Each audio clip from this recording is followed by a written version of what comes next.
Assalamualaikum warahmatullahi wabarakatuh.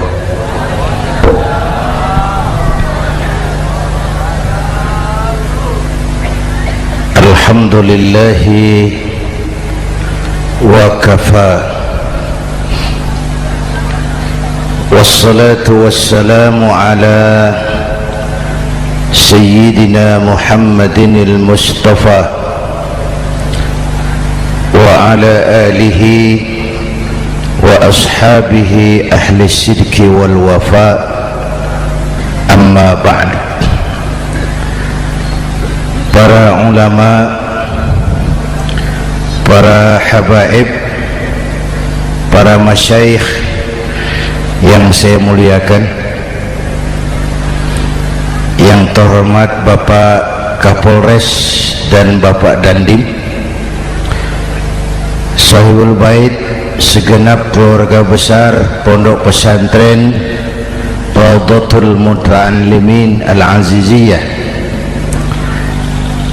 bapak-bapak, ibu-ibu, hadirin hadirat ma'asyiral muslimin yang saya cintai.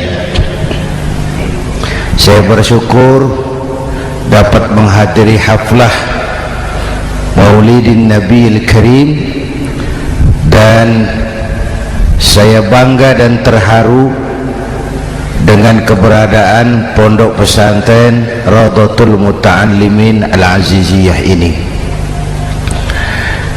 Sekarang ini banyak orang bisa memberi contoh, tapi sedikit orang bisa menjadi contoh. Memberi contoh itu mudah, tapi menjadi contoh itu yang sulit. Oleh karena itu, pada kesempatan ini kita ingin mengambil contoh bagaimana Rasul melaksanakan perjuangan. Apa modal utamanya? Ya, sampaikan 3 sajalah, mudah-mudahan selesai 10 menit. Yang pertama, modal utama perjuangan baginda Rasul adalah akhlakul karimah. Memperbaiki akhlak dengan akhlak. Oleh karena itu, surah Madu sudah selesai.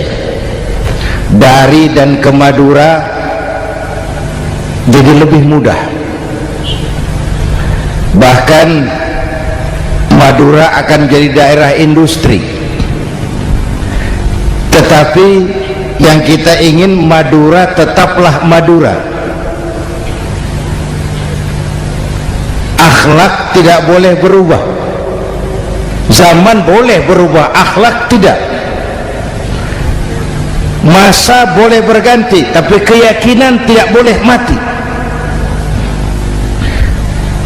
Nah, soalnya adalah kepada siapa kita harus berakhlak. Kita itu kan harus berakhlak kepada dua. Kita harus berakhlak pertama kepada Allah, ini yang terpenting. 13 tahun Rasul berjuang di Mekah hanya memperbaiki akhlak kepada Allah, menanamkan tauhid, meluruskan akidah, membangun keyakinan. 13 tahun di Mekah itu, dengan perhitungan kalau fondasi kuat, bangunan aman. Kalau fondasi melenceng, bangunan bengkok. Kalau fondasi rapuh, bangunan runtuh. Bangunan bagaimana fondasinya, orang hidup bagaimana imannya. Kekuasaan dan jabatan baru ada manfaatnya kalau dipegang tangan orang beriman. Kalau tidak, yang muncul Fir'aun. Harta baru terasa manfaatnya kalau dipegang tangan orang beriman. Itulah sebabnya bangsa kita ini bukan cuma perlu orang pintar, kita perlu orang benar. Bahkan di masyarakat lebih baik benar tidak terlalu pintar ketimbang pintar tapi tidak benar.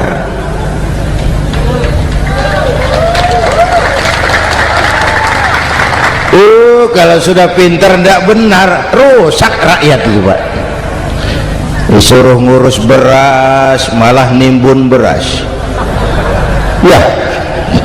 Disuruh ngurus laut jadi bajak laut. Disuruh ngurus hukum, bikin hukum seperti pisau, tajam ke bawah, tumpul ke atas. Kalau yang kecil salah, hukum cepat-cepat ditegakkan. Yang besar salah, diam pura-pura tidak mengerti. Itu yang melukai rasa keadilan.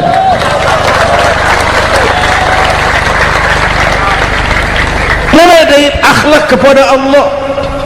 Bagaimana cara berakhlak kepada Allah? Caranya dua. Pertama, jangan menyekutukannya dengan sesuatu pun. Yang kedua, jangan menyembah kecuali hanya kepadanya. Itu akhlak kepada Allah. Konsisten, disiplin. Saya bersaksi tiada Tuhan selain Allah, maka saya tidak akan menyembah kecuali hanya kepada Allah. Saya tidak akan takut kecuali hanya kepada Allah. Saya tidak akan minta tolong kecuali hanya kepada Allah. Saya tidak akan melarikan persoalan kecuali hanya kepada Allah. Saya bersaksi Nabi Muhammad utusan Allah, Nabi terakhir. Tidak ada Nabi sesudah Nabi Muhammad. Harga mati, titik. Disiplin. Ada yang mengaku jadi Nabi, wajib tidak percaya. Disiplin. Sekarang ini kan bangsa kita disiplinnya lemah. Korupsi agak sulit diberantas karena pejabat kita takut atasan tapi nggak takut Tuhan.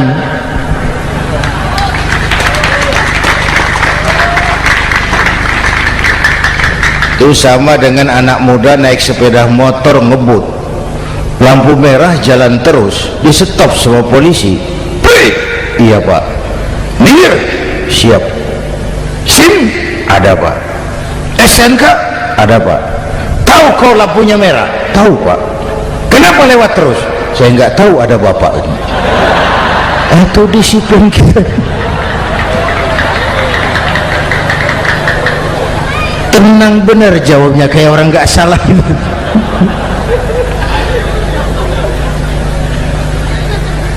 Iman.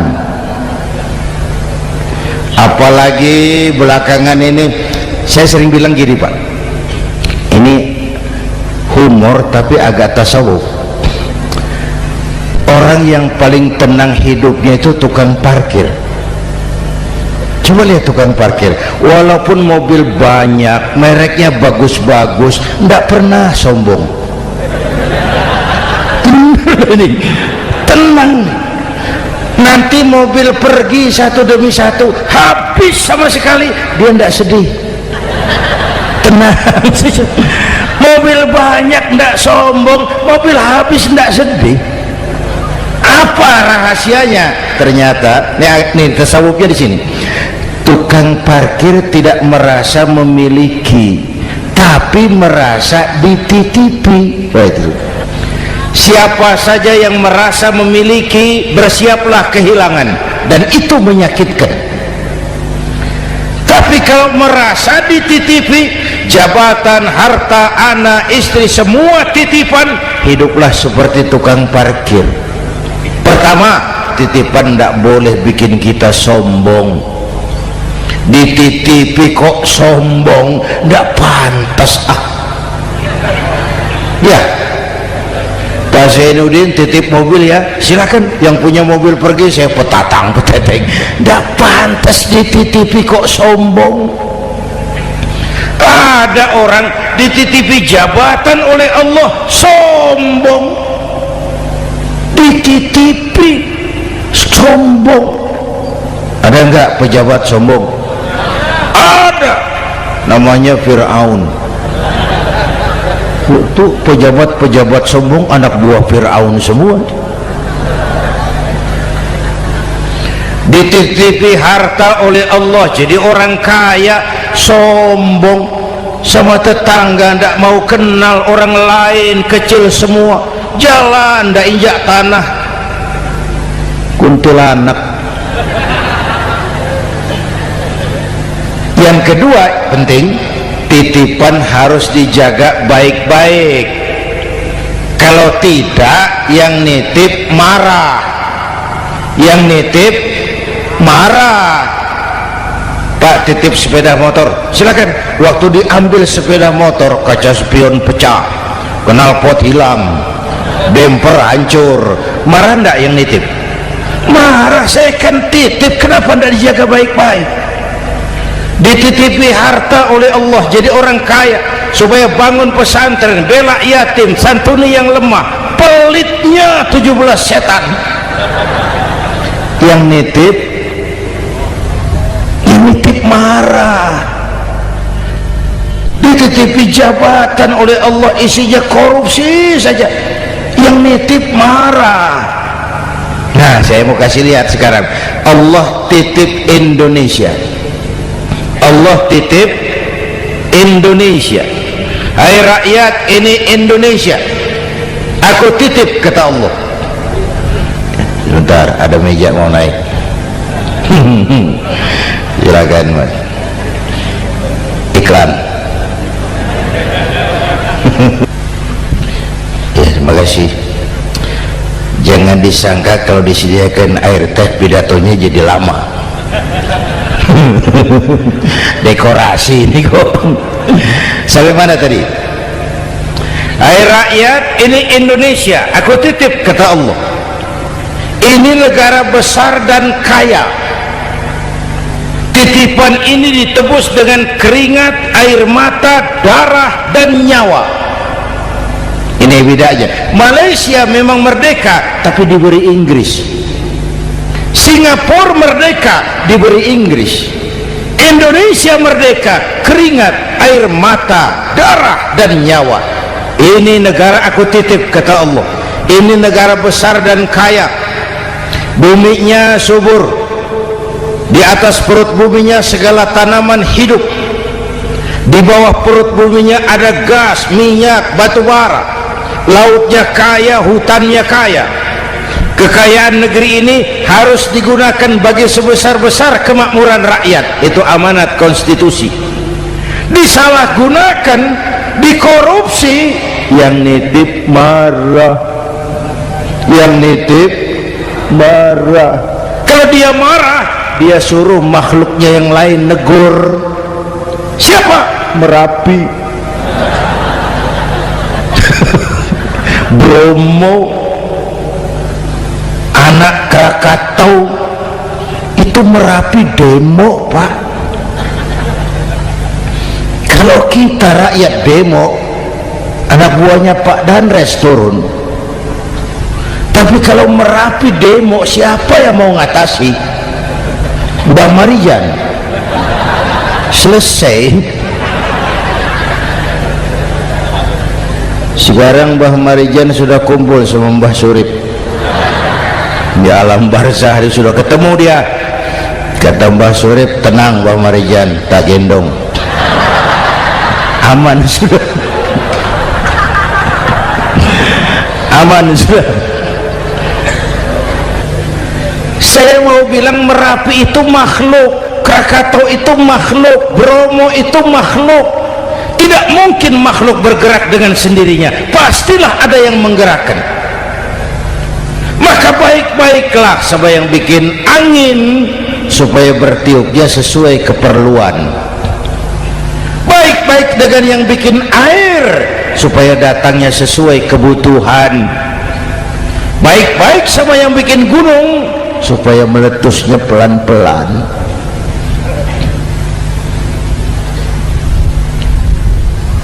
Bapak Ibu hadirin yang saya hormati, menjaga titipan. Jangan menyembah kecuali hanya kepadanya. Jangan menyekutukannya dengan sesuatu pun. Ayo, saya ngobrol kita. Bapak Ibu hadirin yang hadir di sini ini, kita ini semua hamba Allah apa bukan? Hamba Allah. Kata siapa?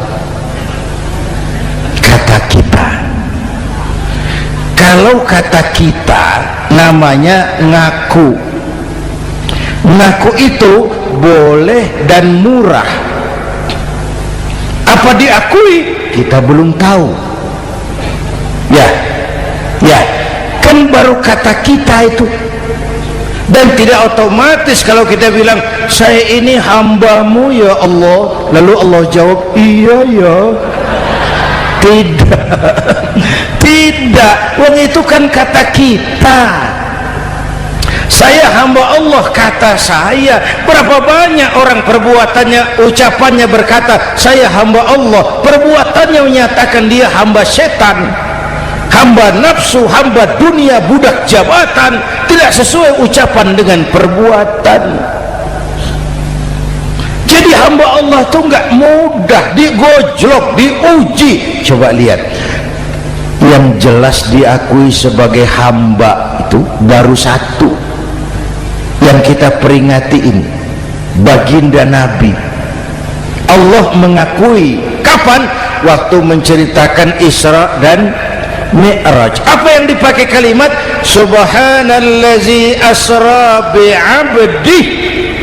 Maha suci Allah yang telah menjalankan hambanya. Muhammad itu hambaku, aku jalankan dia. Allah mengakui. Kapan kalimat ini turun?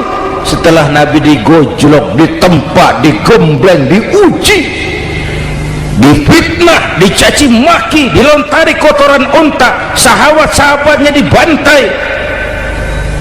Lolos. Muhammad betul-betul hambaku. Ayo Isra Muhammad. Subhanallazi asra bi'abdi, hambaku. Jadi kalau mau jadi hamba Allah ya diuji, digojlok, digembleng. Nah, mari kita lihat kehambaan baginda Nabi. Orang yang paling bersih hatinya Rasulullah, orang yang paling baik akhlaknya Rasulullah, orang yang dosanya sudah mendapat jaminan ampun Rasulullah. Tapi Rasulullah kalau sholat malam bengkak kakinya karena rajin sujud. Hati bersih, akhlak terbaik, dosa sudah diampuni, tapi kalau sholat malam kakinya bengkak karena rajin sujud. Saya tahu di sini juga banyak yang kakinya bengkak. Cuma urusannya apa, itu urusan masing-masing. Pada tingkat seperti itu Rasulullah, saya perlu Allah, saya perlu Allah, saya perlu Allah. Yang 100 tahun kita bangun selesai oleh gempa 3 menit. Ya, yang 100 tahun kita bangun ternyata selesai oleh gempa 3 menit. Kita perlu Allah, kita perlu Allah. Makanya musibah itu kan kalau menimpa orang baik-baik namanya ujian. Kalau menimpa orang setengah baik itu paru-paru yang bikin malaikat bingung. Sholat rajin, maksiat tekun, baca Quran mau, fitnah orang hobi, ngaji nyolong jalan terus. Untung di sini nggak ada yang begitu. Di Jakarta banyak, di sini insya Allah sama. Jakarta orang separuh-separuh seperti itu kalau dapat musibah itu namanya teguran, bukan ujian. Kenapa ditegur? Lalai. Nah, kalau orang jahat dapat musibah itu namanya persekot, uang muka tanda jadi. Kontannya nanti di akhirat. Kalau diuji bukan saja harus sabar tapi harus lulus. syukur, introspeksi, perbaiki yang kurang, kurangi yang memang berlebihan. Bertali-tali, bersambung-sambung musibah ini, dan musibah kalau datang tidak pernah memilih, tidak pernah memilih. Bapak Ibu hadirin yang saya muliakan, jadi mari yang pertama jaga akhlak kita kepada Allah. Jangan menyekutukannya dengan sesuatu pun, jangan menyembah kecuali hanya kepadanya. Sekarang kan musim entertain, orang pandai membangun pencitraan, orang pinter bikin bungkusan. Sekarang ini kiai sama dukun tipis bedanya. Bener Pak, pemburu hantu pakai sorban, pakai gamis, nanti kiai pakai helm. Atribut sudah kacau sekarang ini, siapa pakai apa, siapa mau jadi apa, tidak jelas. Sementara masyarakat kita memang agak kutil, kurang teliti, cepat heran, gampang kagum. Pernah terjadi satu saat tabrakan di jalan, keras sekali, korban jatuh berlumur darah, dikerubungi orang banyak. Datang wartawan mau ambil gambar dari dekat, sulit, banyak sekali orang ngerubung. Dia cari akal, tolong saya dikasih jalan ke dekat korban. Orang menoleh semua, saudara siapa? Saya bapaknya korban, katanya. Dia mengaku bapaknya korban, ya orang minggir semua, minggir, ada bapaknya korban. Orang minggir semua, dia maju ke depan korban. Sampai di depan korban pucat mukanya itu wartawan. Kenapa? Yang ketabrak anak monyet, Pak. Dia sudah ngaku bapaknya korban.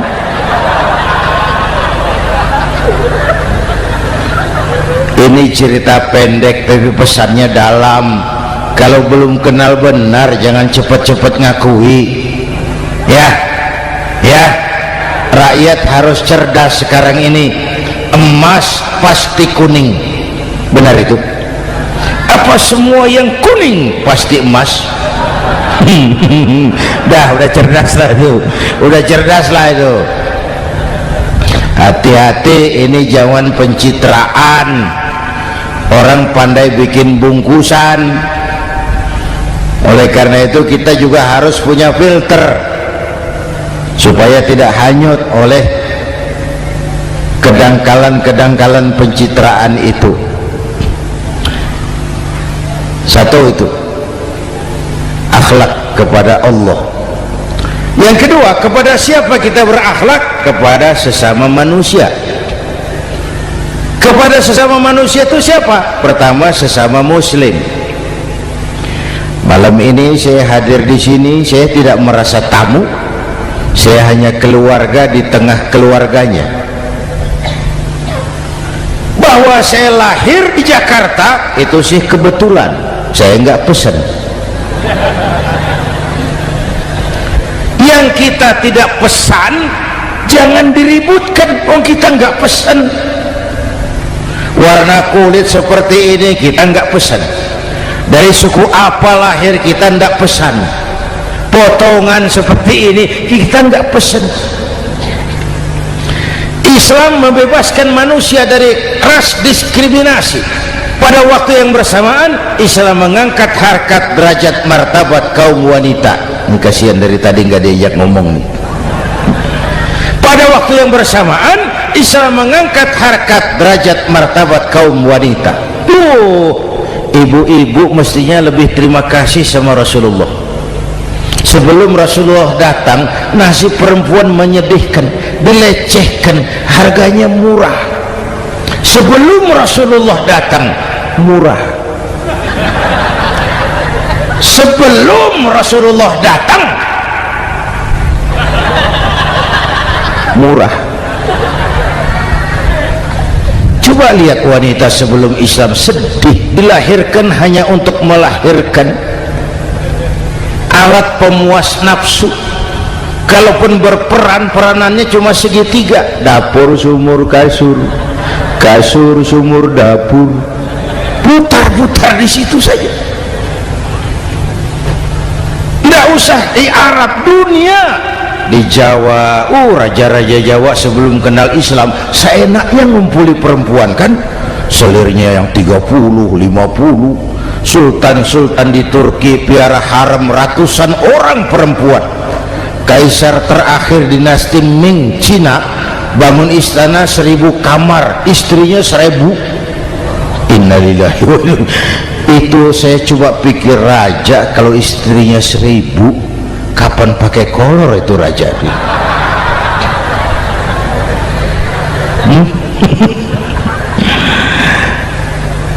Rasulullah datang terenyuh, an-nisa imadul bilad, perempuan jangan diperlakukan begitu, perempuan tiang negara, kalau baik perempuan baik negara, kalau rusak perempuan hancur negara. Waktu ditanya, ya Rasul, siapa yang paling harus saya taati di dunia? Ibumu. Setelah itu siapa lagi? Ibumu. Setelah itu siapa lagi? Ibumu. Setelah itu siapa lagi? Bapakmu. Menghargai perempuan, ibumu, ibumu, ibumu, bapakmu. Ibu 3 kali disebut, bapak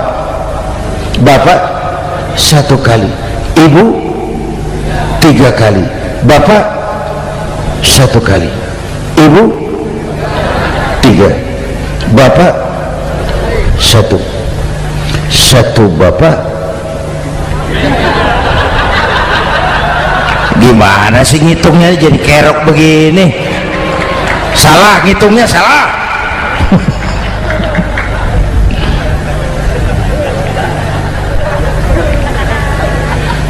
Lalu dicairkan kehidupan kemasyarakatan di masjid. Masya Allah, masjid itu pendidikan demokrasi betul. Pertama, siapapun masuk masjid copot sandal, buka sepatu. Benar itu? Ini masyarakat yang mau kita bangun. Tidak ada warga negara kelas 1, semua sama. Lurah masuk masjid buka sepatu, camat masuk masjid buka sepatu, mat. Gubernur masuk masjid buka sepatu, Nur.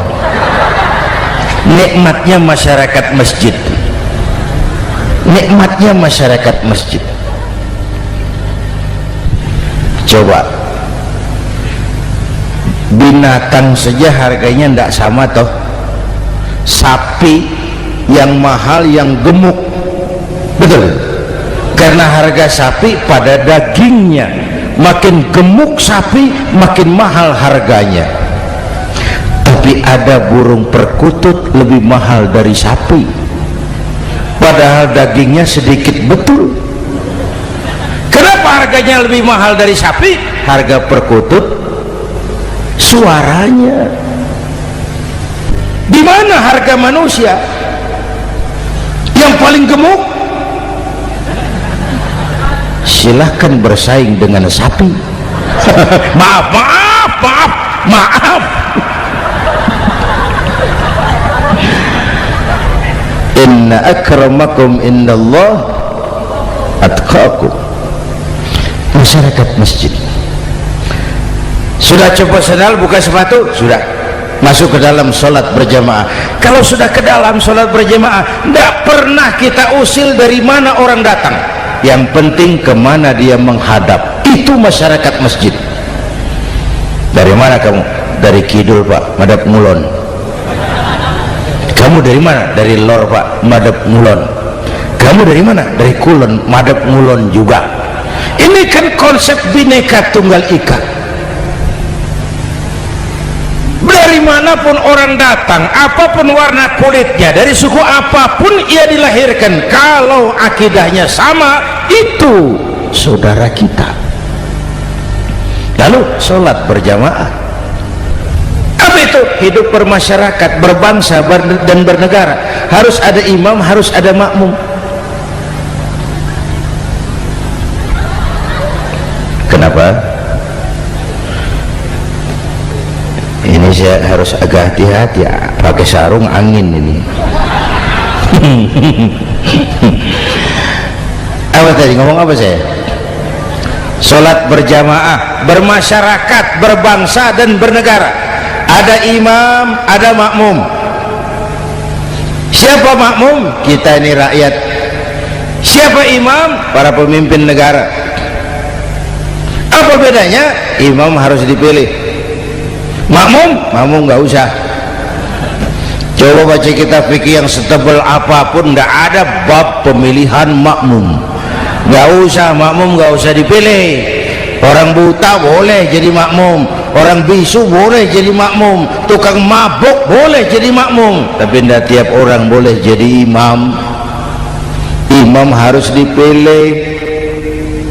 Siapa yang jadi imam? Pertama, a'lamuhum, orang yang paling alim di kampungmu angkat jadi imam. Yang paling alim, bukan yang paling tua.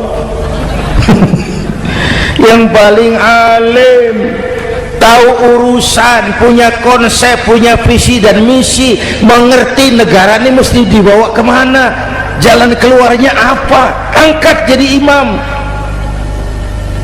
Pak, ada dua orang Pak, alimnya sama, yang mana yang dipilih?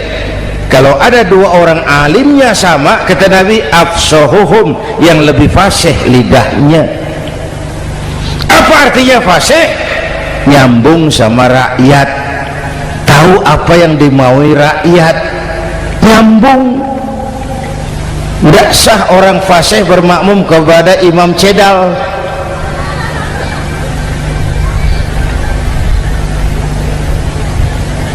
Kenapa Bu?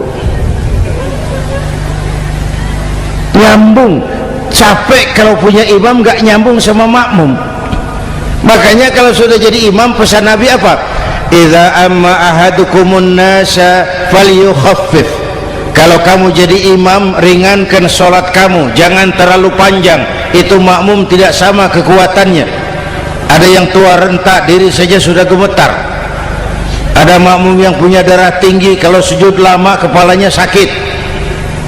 Ada makmum yang sudah janji habis sholat mau terima uang. Jangan kau sudah jadi imam di kota, sholat isya berjamaah, rakaat pertama selesai Fatihah, Yasin, bubar makmum itu. Jadi imam jangan terlalu lama. Kayak Husni Mubarak tuh kelamaan jadi imam, 30 tahun, rakyat capek.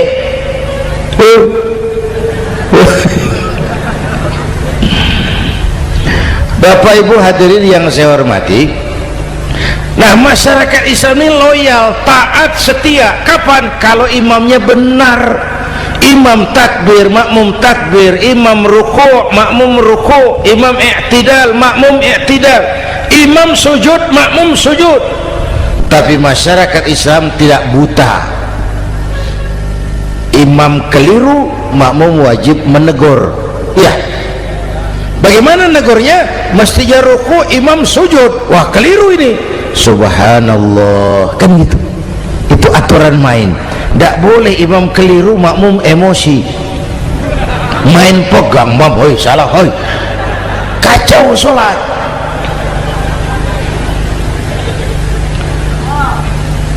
Imam buang angin, apa makmum lalu berkata, demi kesetiaan saya kepada imam, imam buang angin, saya lebih keras lagi. Goblok. Iyyaka na'budu wa iyyaka nasta'in. Sampai situ imam buang angin, minggir, tidak usah ribut. Yang di belakang satu orang maju ke depan, lanjutkan pekerjaan imam. Yang penting imam tahu diri, buang angin, minggir. Ini negara rusak karena imam sudah buang angin. Tenang aja, kayak orang nggak salah itu loh.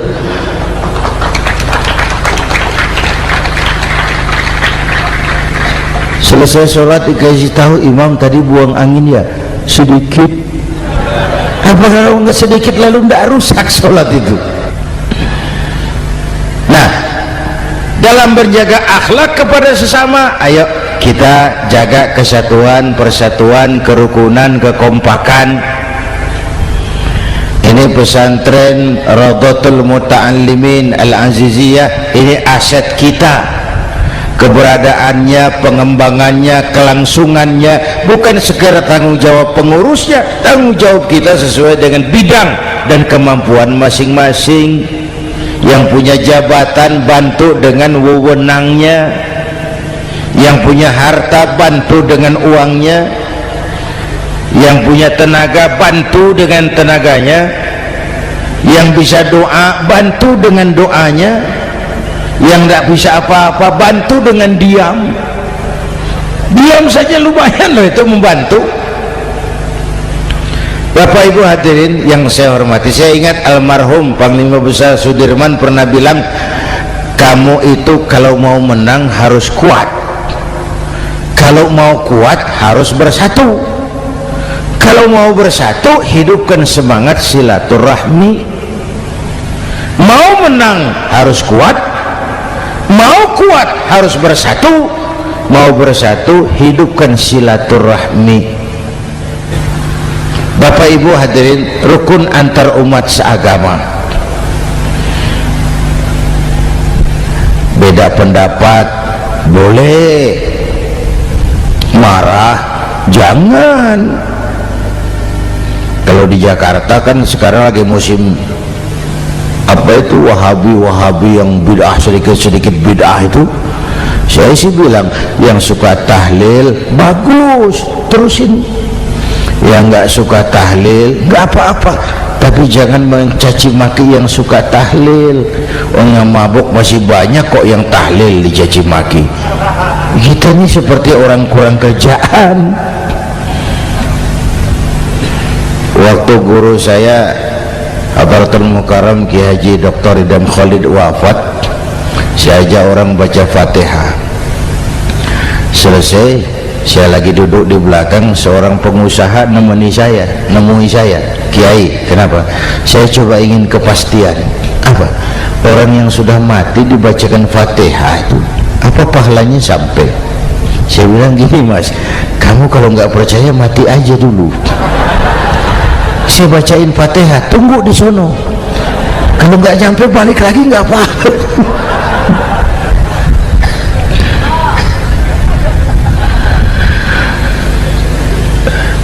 Depan rumah saya itu ada masjid, Pak, pakai beduk seperti itu. Ada teman saya, Kiai, pakai beduk masjidnya. Iya pakai. Kan Rasulullah tidak pakai. Tidak memang. Bid'ah tuh. Oh, siapa bilang? Beduk itu bukan agama, itu budaya, tanda masuk waktu. Bukan manggil orang sholat. Manggil orang sholat pakai azan. Tanda masuk waktu, itu hebatnya Wali Songo, pakai beduk. Kalau nggak mau pakai beduk boleh, teriak-teriak juga boleh, maghrib, boleh. Tapi Wali Songo kan bijaksana, pakai beduk saja, sekali pukul satu desa dengar. Itu bijaksananya dakwah Wali Songo. Kalau beduk dianggap bid'ah, miskin kita. Itu budaya. Seperti sepeda motor, itu budaya. Kalau nggak mau pakai beduk boleh, teriak-teriak juga boleh, maghrib, boleh. Tapi Wali Songo kan bijaksana, pakai beduk saja, sekali pukul satu desa dengar. Itu bijaksananya dakwah Wali Songo. Kalau beduk dianggap bid'ah, miskin kita. Itu budaya. Seperti sepeda motor, itu budaya. Kalau beduk dia nggak bid'ah, sepeda motor bid'ah tuh. Rasulullah nggak pakai, jual, beliin onta.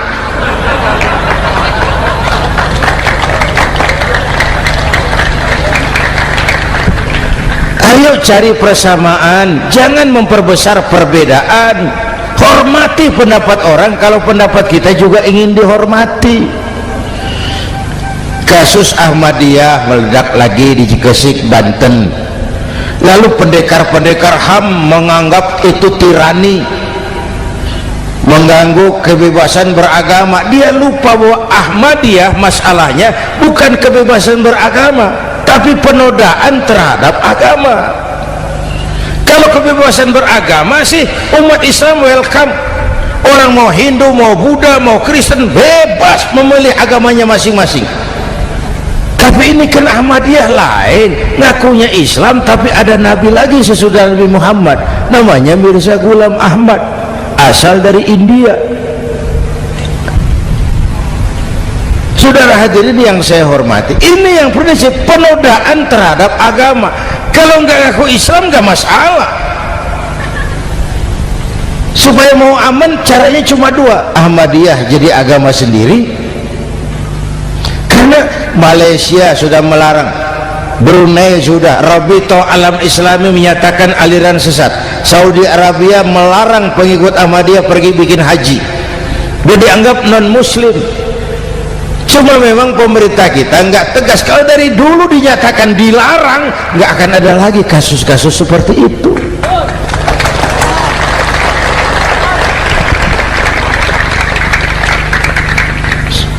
Nah, selain itu kita umat juga harus disiplin.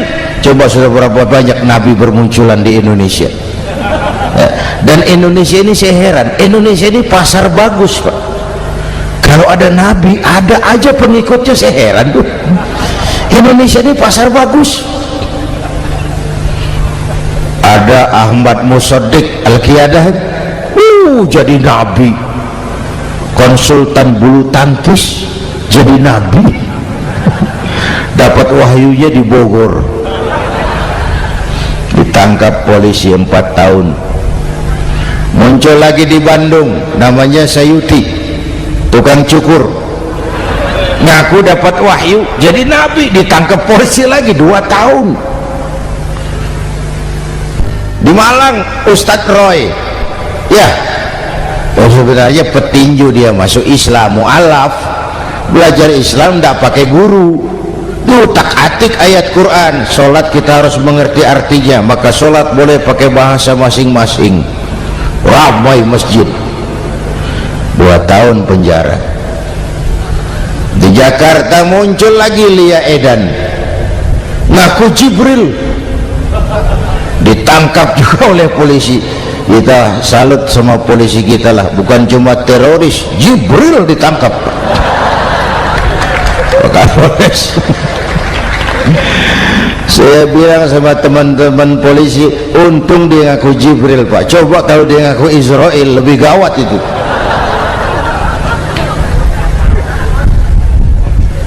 Yang parah, antara Cirebon Losari, dia perbatasan Jawa Tengah Jawa Barat, pernah muncul agama baru namanya agama Jasun, agama Jawa Sunda, agama Jasun Jawa Sunda. Yang jadi nabi Tugimin. La haula wala quwata. Saya bilang ini jangan jadi nabi, jadi kiai juga nggak angker ini, Al Mukarram Bapak Kiai Tugimin, nggak enak. Yang lebih nggak enak selawatannya loh itu. Kalau kita kan tadi nikmat tuh, ya Habibi ya Muhammad, nikmat rasanya itu. Coba ganti sama yang tadi, wah enggak, ya Habibi ya Tugimin, nggak enak itu, Pak. Jadi umat Islam itu sangat menghormati orang lain agama. Soal agama orang lain, lakum dinukum, awas hati-hati kalimatnya. Kita menghormati orang lain agama. Soal agama orang lain, lakum dinukum, kita memang yakin cuma Islam agama yang benar, tapi bukan berarti kita boleh menghina agama orang lain. Kenapa? Kalau agama kita yang dihina, kita kan sakit hati.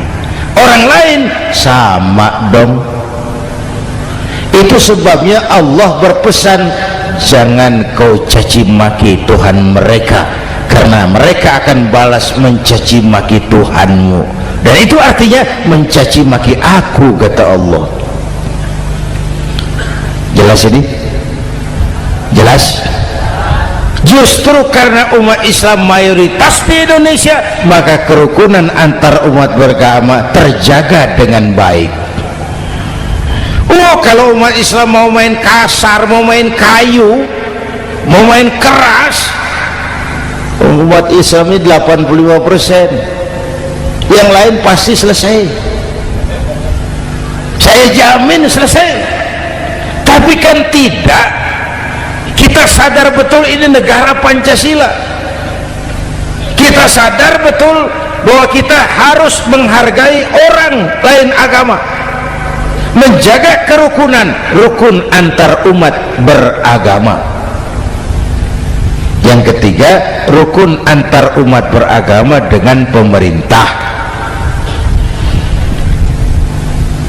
Dulu kiai saya bilang, sultanun zulum khairum min fitnatin tadum. Pemerintah yang jelek pun sebenarnya masih lebih lumayan ketimbang tidak ada pemerintahan, kalau itu ukurannya.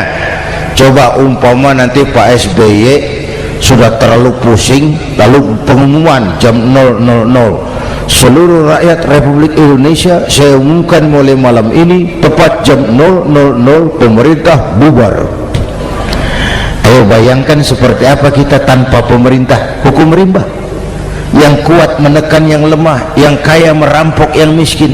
Rumah saudara dirampok, lapor ke polisi, kata Kapolres, maaf polisi baru bubar. Hak asasi diinjak-injak, lapor ke pengadilan, pengadilan bubar. Masih ada pemerintah saja yang kuat suka menekan yang lemah, apalagi kalau tidak ada pemerintah. Karena itu ulama dan umara dua pilar utama. Kalau kuat keduanya, kuatlah masyarakat. Kalau rapuh keduanya, maka rapuhlah juga masyarakat. Bapak Ibu hadirin yang saya hormati, ini yang kedua, kita harus berakhlak kepada sesama. Yang ketiga, kepada siapa kita harus berakhlak? Kenapa? Iya, saya cuma lihat jam. Yang ketiga, kepada siapa kita harus berakhlak? Kita ini harus berakhlak kepada makhluk Allah yang lain di luar manusia. Kepada air kita harus berakhlak loh Pak. Saya dulu remaja ngaji fikih, kiai ngajar makruh buang air kecil di tanah yang berlubang. Saya protes, kenapa makruh kiai? Pertama, untuk kesehatan, siapa tahu di lubang yang kau kencingi ada gas beracun. Kalau tidak kiai, kalau tidak maka artinya kau harus melindungi binatang yang ada di dalam lubang. Siapa tahu di lubang yang kamu kencingi ada semut sedang rapat membahas masalah Mesir. Apa dosanya lalu mati dikencingi? Ini namanya rahmatan li semut. Bapak Ibu hadirin yang saya hormati, ada hadis sederhana, faiza zabahtum fa ahsinu zibhata. Kalau kamu menyembelih hewan, sembelihlah dengan cara yang terbaik. Jangan nyembelih ayam pakai pisau tumpul, itu namanya tidak berperi kebinatangan. Kepada ayam kita berakhlak, kepada pohon kita berakhlak, kepada air kita berakhlak. Kenapa sekarang alam tidak seramah dulu? Karena kita juga tidak ramah kepada alam. Kenapa sering terjadi banjir? Karena tempat air kita kurangi. Dia bingung mau kemana, akhirnya nggak punya tempat, akhirnya masuk ke rumah kita juga, masuk dalam zoharul fasadu bil barri wal bahri bima kasabat aydin nas, karena kita tidak berakhlak kepada lingkungan. Bapak Ibu hadirin yang saya hormati, jadi itu yang pertama, modal utama perjuangannya akhlakul karimah. Mau sukses, utamakan akhlak. Industrialisasi boleh terjadi di Madura, jalan berhotmik licin, oke, listrik masuk desa, alhamdulillah, tapi akhlak jangan berubah, akidah jangan goyah.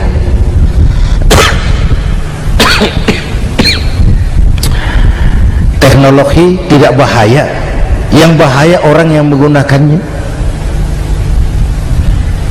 Wayang itu yang namanya cepot, itu bisa selawat badar kalau yang megang Anom Suroto.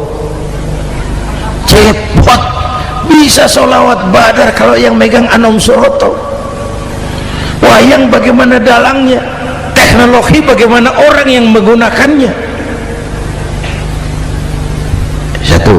Yang kedua, yang kita contoh dari baginda Rasul, beliau itu sejak kecil tidak dimanjakan, Pak. Lahir ke dunia tidak sempat melihat wajah bapak. Umur 6 tahun ditinggal ibu. Umur 9 tahun ngembala kambing, berniaga ke Syam. Syam itu Syria sekarang. Umur 9 tahun bisnis lintas negara dari Saudi ke Syria. Remaja tidak dimanjakan, kerja keras, peras keringat, banting tulang, tidak ada pekerjaan halal yang hina. Lahir pribadi yang tegar, mental yang tahan banting, manusia yang tidak cengeng karena sejak kecil ditempa oleh kesulitan. Jadi gini, orang itu kalau biasa susah, ketemu susah, nggak kaget, Pak. Mentalnya kuat. Saya santri biasa makan kangkung, datang ke rumah teman dikasih kangkung, loh makanan saya ini, dikasih daging ayam, nambah. Orang tuh kalau biasa susah enak. Saya santri biasa tidur di masjid, disuruh nginep di hotel, pules, Pak. Tapi yang biasa tidur di hotel suruh nginep di masjid, encok. Hidup ini perjuangan, mau sukses harus berani susah. Jangan seperti dulu nih cerita santri. Ada santri beternak lebah, ambil madunya itu. Satu hari dia mau periksa sarang lebah, naik ke pohon pakai tangga, pakai sarung biasanya santri. Dia lupa ada pakai celana dalam, naik pohon periksa, entah bagaimana terpegang sarang lebah itu, berhamburan lebahnya keluar, salah satu masuk ke sarungnya, tergigitlah Al-Mukarramnya itu. Dia menjerit, aduh, jatuh berguling ke bawah. Udah lama jatuh, dia buka sarungnya, dia lihat bengkak. Karena bengkak kan jadi besar, sedang juga dia. Dia berdoa, ya Allah, hilangkan sakitnya, biarlah bengkaknya. Ini kan, ini doa orang nggak konsekuen. Bengkak dan sakit itu paket. Mau bengkak ya harus berani sakit. Masa sakitnya bengkaknya mau, sakitnya nggak mau. Itu satu tuh.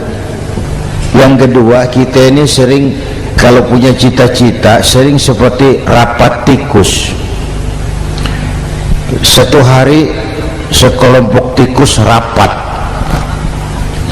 paripurna tikus untuk mengantisipasi bahaya kucing. Bagaimana supaya kucing itu jangan lagi mengganggu kita? Akhirnya ada yang mengusulkan begini, bagaimana kalau di leher kucing kita gantungkan lonceng, supaya kalau dia datang dari jauh suaranya sudah kedengaran dan kita bisa lari menyelamatkan diri. Wah, cerdas dia. Setuju, setuju semua. Setuju, setuju, setuju, bagus. Nah, oke. Waktu pembicaraan dilanjutkan, tikus mana yang mau menggantungkan lonceng ke leher kucing? Rapat bubar.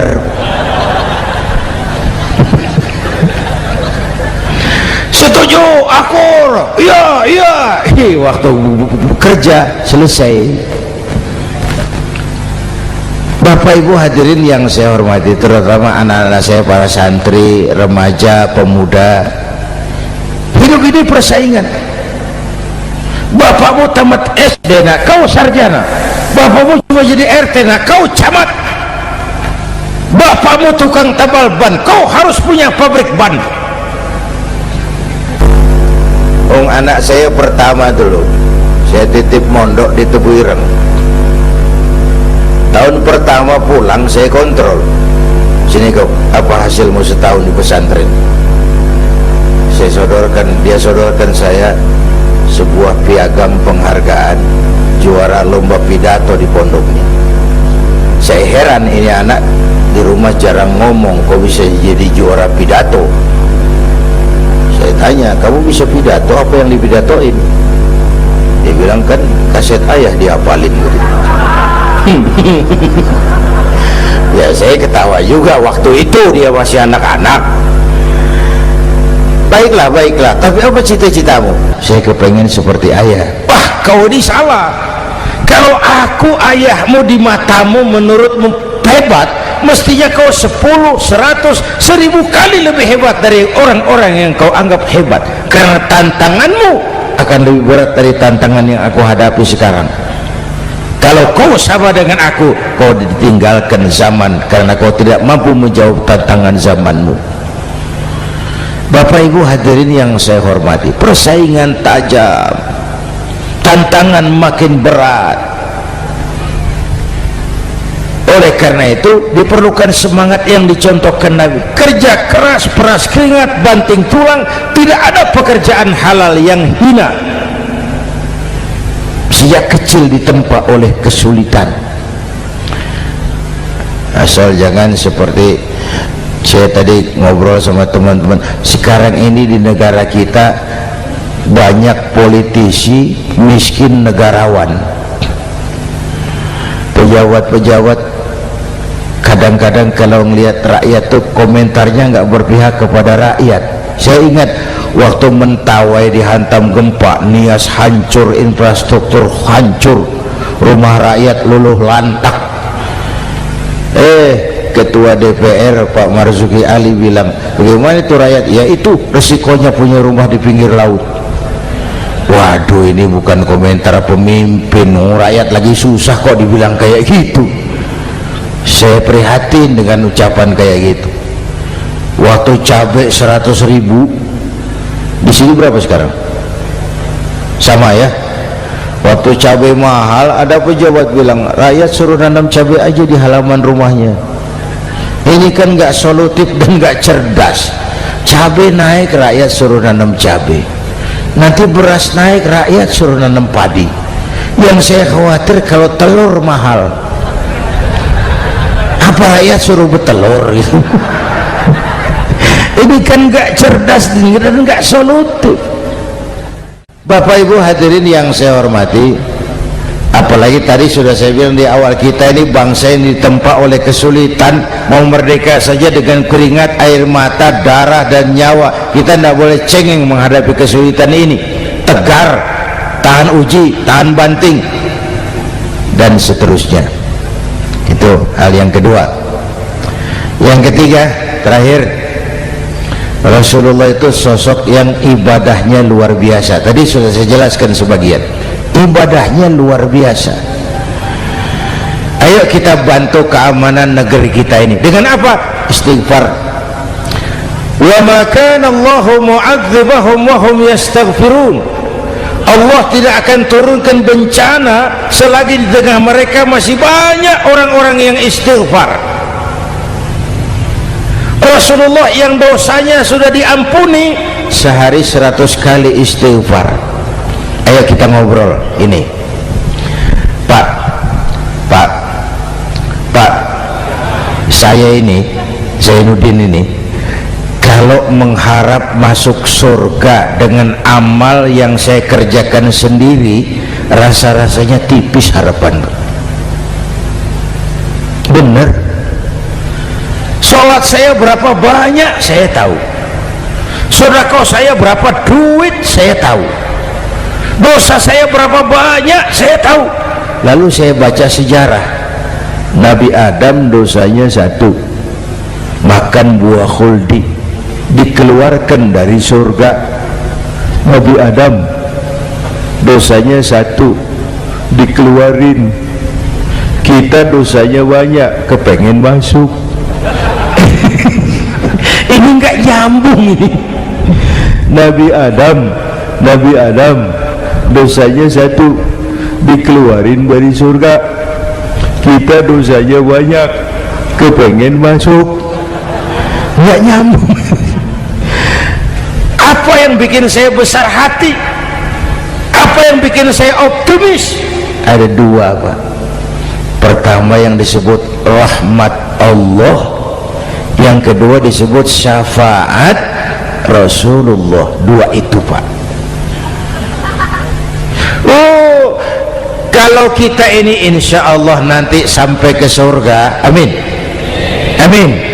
Kalau kita ini sampai ke surga, Pak, saya jamin itu bukan karena amal kita, itu karena rahmatnya Allah. Hendaklah seberapa banyak sih amalan kita mau menggapai surga? Kalau bukan karena rahmatnya Allah, sulit sampai ke sana. Manusia, dosamu besar, tapi lihat rahmatku lebih besar. Manusia, salahmu banyak, tapi ampunanku lebih banyak. Kau nangis di hadapanku, aku senyum melihatmu. Kau berjalan menujuku, aku berlari menyambutmu. Istighfarnya sehari 100. Lalu ada hadis qudsi, inni la ahammu bi'adzabi ibadi. Kadang-kadang aku pengen turunkan azab, bencana kepada manusia, tapi ketika aku melihat 3 perkara, murkaku surut, bencana aku tarik kembali. Coba perhatikan hadis kursi ini. Allah mau marah hendak jadi, bencana ditarik, musibah diangkat. Kenapa? Ada yang meredam murka Allah. Allah enggak jadi marah. Siapa? Pertama, suyukhan rukka. Aku lihat orang-orang tua tengah malam sujud sambil berlinang air mata, nangis di hadapan Allah. Itu kita hutang jasa loh, Pak, sama orang-orang yang tengah malam sujud nangis di hadapan Allah. Lihat yang begitu Allah tidak jadi marah tuh. Saya tahu nih bapak-bapak nih, ibu-ibu kan suaminya sering bangun tengah malam ya, Bu, kencing bikin bingung malaikat. Sudah mau ditulis tahajud, kencing doang. Kata malaikat, sialan, hampir salah tulis.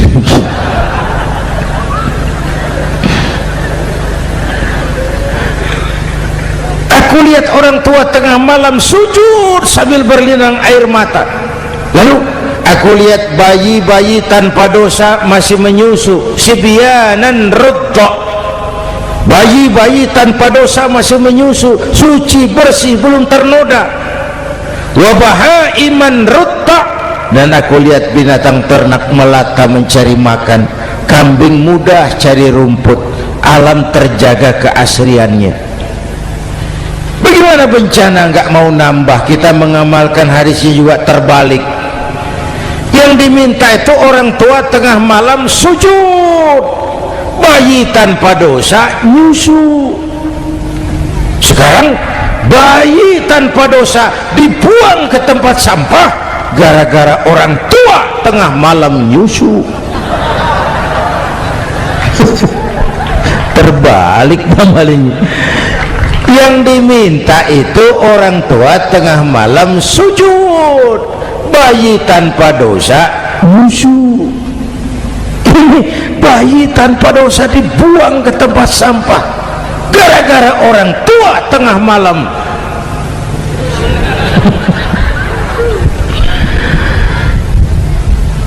Bapak Ibu hadirin yang saya hormati, rahmat Allah kita perlu. Yang kedua, syafaat Rasulullah. Mari saya cerita syafaat sedikit. Ini sudah jam 00:05 ya. Ini kalau hitungan Indonesia ini sudah ganti hari, Pak. Jadi inilah ceramah terpanjang di dunia. Bayangkan saya pidato dari hari Selasa sampai hari Rabu.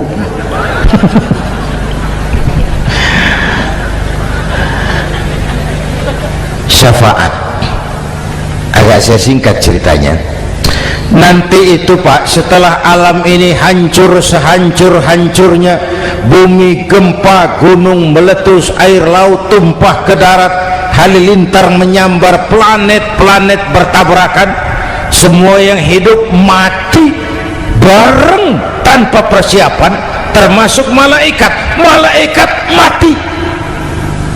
Yang tinggal cuma Allah sendirian, yang lain hancur semua, tinggal Allah sendirian.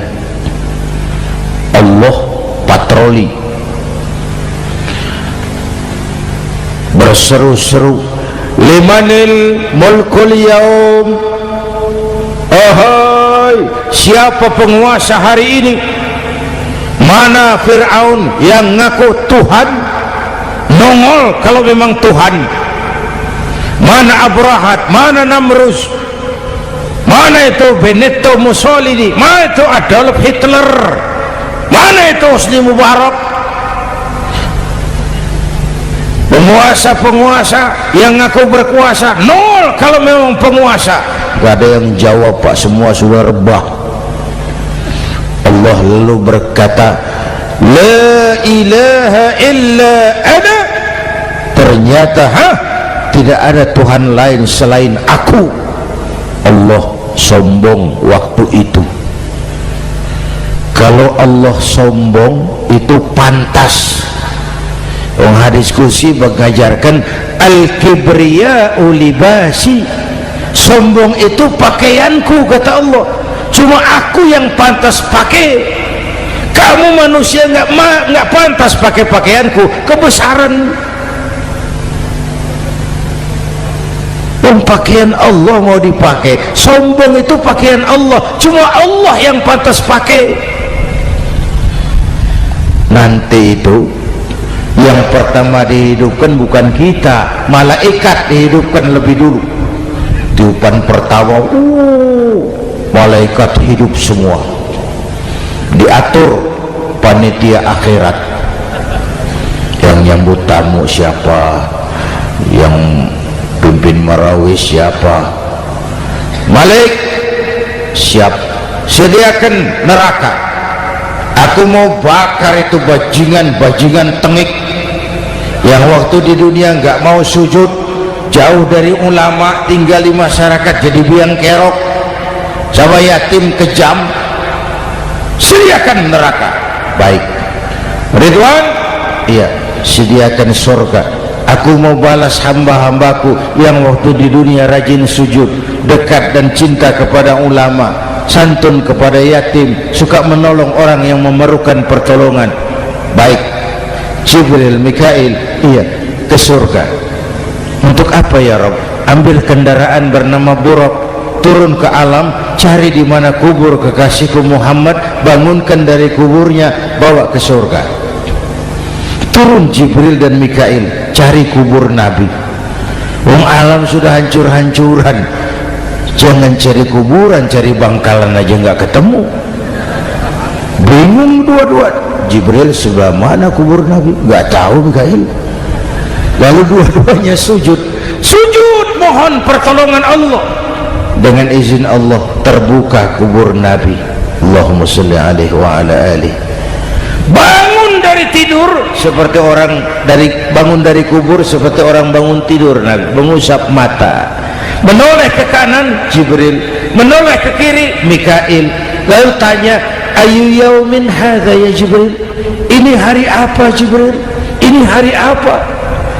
Hadza ma wa'ada ar-Rahman, ini hari yang dijanjikan Allah Muhammad, ini kiamat. Kiamat Jibril, kiamat. Jibril, kalau memang ini hari kiamat, aina ummati, umat saya mana Jibril, umat saya mana? Allah karim, belum pernah saya lihat di dunia ada satu pemimpin yang begini besar cintanya kepada umatnya seperti baginda Rasul. Dari dunia sampai akhirat beliau cinta kita, dari dunia sampai akhirat beliau bela kita. Bangun dari kubur, tahu hari sudah kiamat, yang pertama ditanya, aina ummati, umat saya mana Jibril? Kita yang ditanya. Kalau saya yang pertama dibangkitkan dari kubur, lain pertanyaannya. Ini hari apa Jibril? Kiamat Zainuddin. Oh, bini saya mana Jibril? Nabi enggak tanya Khadijah wala Fatimah wala Aisyah, aina ummati, umat saya mana Jibril? Umatmu? Iya, kau manusia pertama yang dibangunkan dari kubur, yang lain masih dikubur. Oh,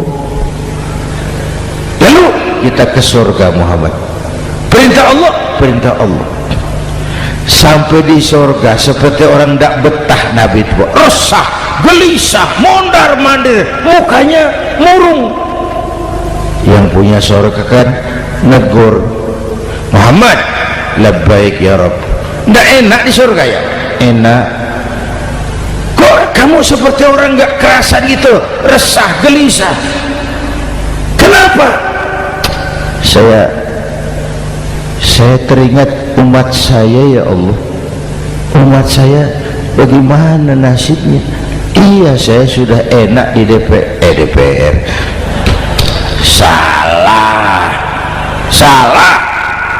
Saya sudah enak di surga, gaji cukup, kursi empuk, dapat mobil dinas.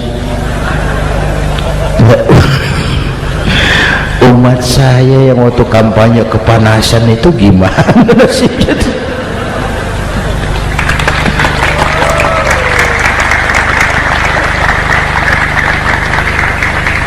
Makanya dulu di Senayan, di depan kantor DPR tuh banyak tukang kaca jualan di situ.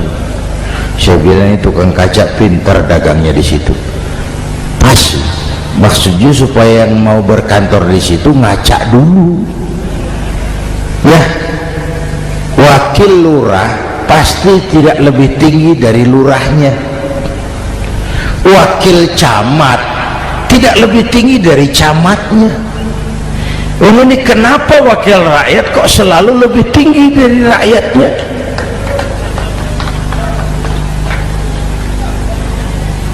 Kan yang memberikan mandat kita rakyat.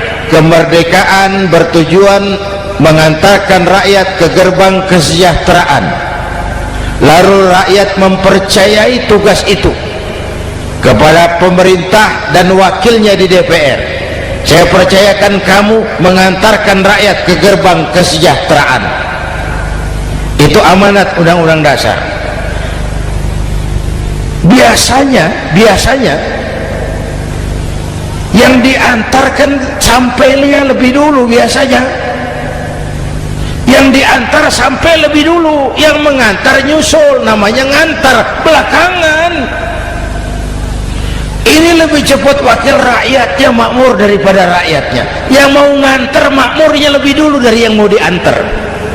Yang diantar kelelerahan di jalanan, yang mengantar udah sampai.